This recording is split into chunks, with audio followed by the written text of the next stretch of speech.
Hello, listeners. How are you? I'm Moose Jaw Matt, and I'm feeling great. I'm glad you're here with me.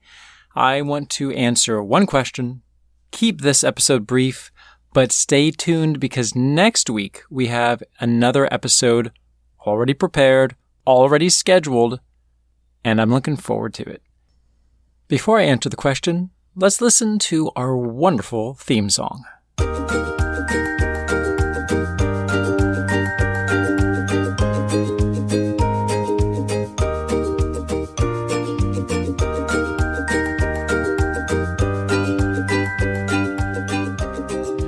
Let's get right into this. We have a question from Texas, Sulphur Springs, Texas. Willa asks, why is it that when you look at the back of your spoon, your reflection is upright, but when you look at the front of a spoon, your reflection is upside down?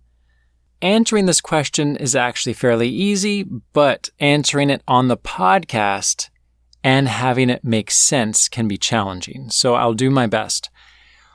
On the back of the spoon, it curves outward. That's called a convex mirror.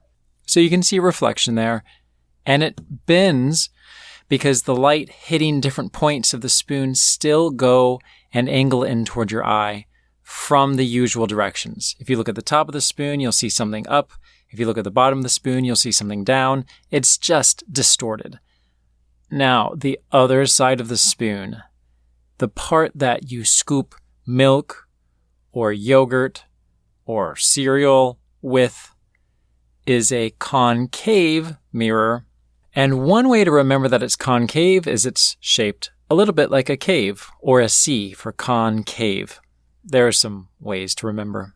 Anyway, if you look at the top of the spoon, because it's angled toward your eye, it's going to reflect downward. Imagine your eye shooting out a laser to the top of that spoon that's curved toward you. That's like a cave, and it's kind of creating that C toward you. So if your eye shoots a laser at the top of that mirror, the top of the spoon, it will bounce downward. It will be deflected downward. So your eye is seeing things from the bottom. If you look at the bottom of the spoon, imagine a laser hitting there, it would bounce upward. Your eye is seeing things from the top. So what that means is you're seeing things upside down because things are being deflected from different angles. That's, I think, about as well as I can explain.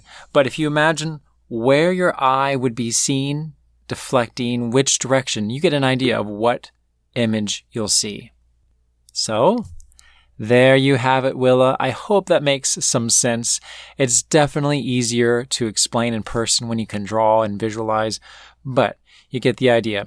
In fact, I think I'll find some diagrams and share on Facebook. So Willa and listeners, look for some diagrams that I share on Facebook which help explain.